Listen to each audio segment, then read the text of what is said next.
gentle mornings. They can come with weakness in your legs and a kind of worry you never thought you'd carry. You've made it this far in life. You've fought, endured, given, and built. But once you hit your 80s, the world begins to change in ways that are hard to explain unless you're living it. You might look the same in the mirror for a few years, but your strength, your memory, your independence, they begin to wear thin like old fabric. And what nobody warns you about, what they never put in books or retirement brochures, is how this stage of life can test you in new ways. Not just physically, but emotionally, psychologically, and spiritually. This video is not about fear. It's about awareness. About naming what so many older adults feel, but rarely say. About helping you prepare mentally and practically for some of the invisible challenges that show up when you cross into your 80s. We'll go through 7 hard but honest truths about aging after 80. Things you deserve to know so you can face them with strength, dignity, and choice. Because being prepared doesn't make you pessimistic. It makes you powerful. Reality 1. The disappearing circle of people. By the time you reach 80, your phone doesn't ring as often. Not because people don't care, but because many of them are no longer around to call. One of the most painful realities of old age is the quiet loss of your circle. Friends passing away, neighbors moving to assisted living, even family becoming less available as they manage their own busy lives. It's not just about death. It's about absence, the kind that creeps in slowly. The lunch you used to share with a friend every Tuesday doesn't happen anymore. The familiar voice you once heard every Sunday after church is gone. And the worst part? No one replaces them. People your age are thinning out. Younger folks don't quite fill the same space in your heart. This shrinking circle doesn't just affect your schedule. It affects your spirit. Loneliness isn't just being alone. It's being invisible. It's waking up and realizing that fewer people know your story. That fewer people remember you in your prime. That fewer people check if you're okay. When you lose those connections, your sense of self can slip too. You start wondering if you still matter. If anyone would notice if you stayed in bed all day. This truth is important to face. Your social circle will change after 80, sometimes faster than you expect.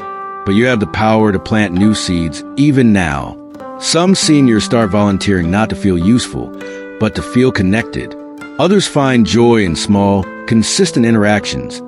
Chatted with the same cashier at the local store, joining a library book club. The point isn't to rebuild what's gone. It's to make sure you're not drifting alone in silence. Reality 2, the body's subtle rebellion.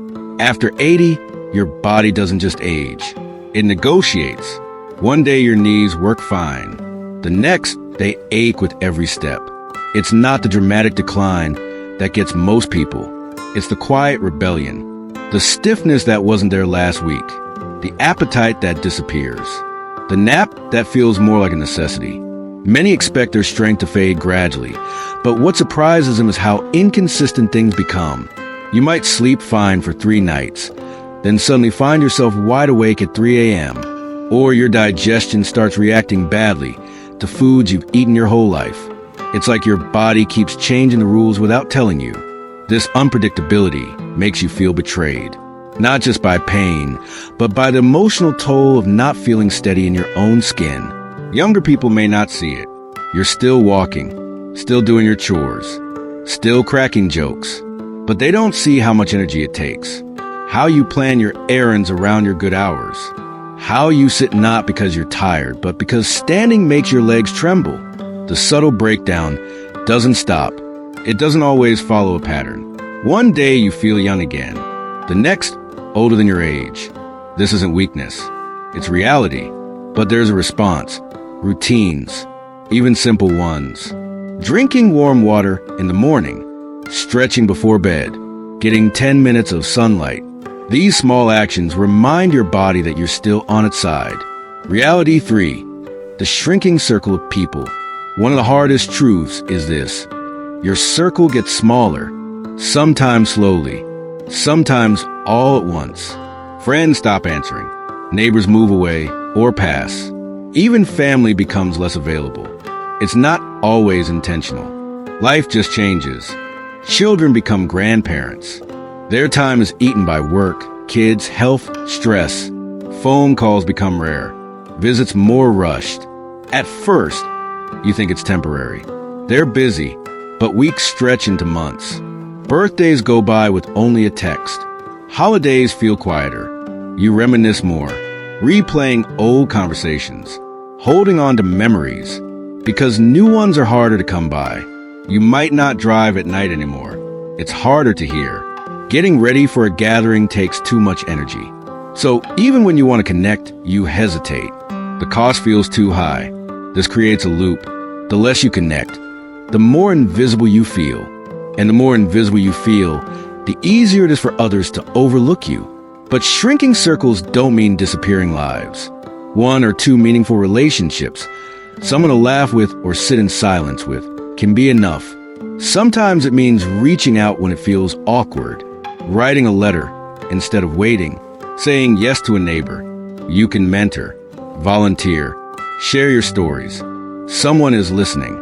Your experience can be the anchor they need. Your value hasn't shrunk. Reality 4, the burden of outliving others. There's a quiet pain in outliving the people you love. After 80, this becomes a pattern.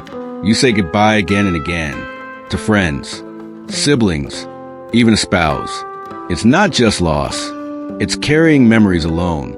The only one who remembers a joke from 1963. No one left to say, "Remember when?" This loneliness is different. It's realizing no one else remembers your life the way you do. You may feel guilt, survivor's guilt, wondering why you're still here, replaying missed calls, carrying questions you can't answer. The grief doesn't fade. It changes shape. One man, Robert, 87, said the hardest part wasn't his knees. It was reaching for a second coffee mug out of habit. But there's strength in being the one who remembers. Courage in waking up to a quiet house. Beauty in keeping stories alive. Reality 5, the shrinking of personal freedom. After 80, even if you're capable, people begin to treat you like you're not. Your freedom shrinks. It starts small. Maybe your children insist on driving you, or questioning your food, your pills, your sleep. It's not that they don't love you. It's that worry makes them overstep. And suddenly you're not deciding. You're being advised, guided, pushed. Frustration creeps in. You know your limits. You've earned the right to choose. But now others assume they know better. One woman, Joyce, 84, shared how her daughter organized every part of her day. It came from love, but it erased her independence. This is a quiet battle, not about being stubborn, about dignity, about still having a say. Setting boundaries isn't selfish. It's necessary. You can say, "Let me handle this." Because the more you protect your independence, the more connected you stay. Reality 6, the emotional cost of outliving others. After 80, the hardest part isn't always physical. It's emotional. You notice the people who filled your days begin to disappear. Grief becomes part of routine, not in waves, but in stillness. Waking up to no one who remembers your 20s, your inside jokes. This loneliness isn't loud. It's always there. It leads to feeling unanchored, floating while the world moves on. No one teaches you to mourn this. It takes strength just to keep showing up. One man, Charles, 87, said he went to more funerals than he could count.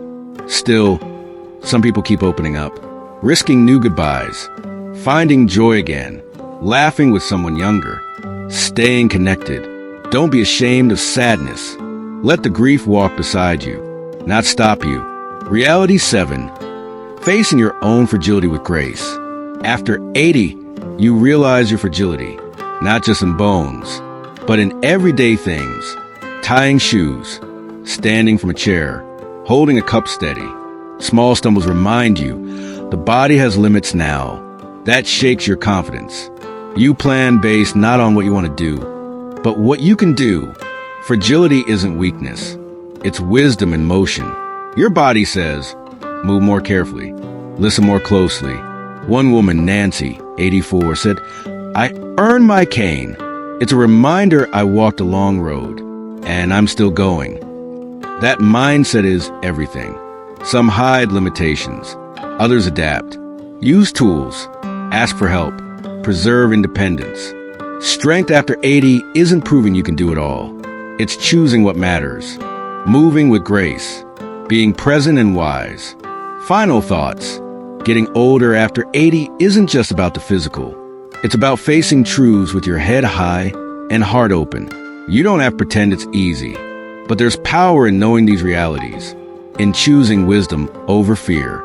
You are not a burden. You're still here. Your stories, your laughter, your spirit, they matter. Take care of your mind. Accept loneliness, but don't give in. Stay curious. Stay open. Choose kindness. And when your body slows, walk with pride anyway. Thank you for being here. We look forward to seeing you again.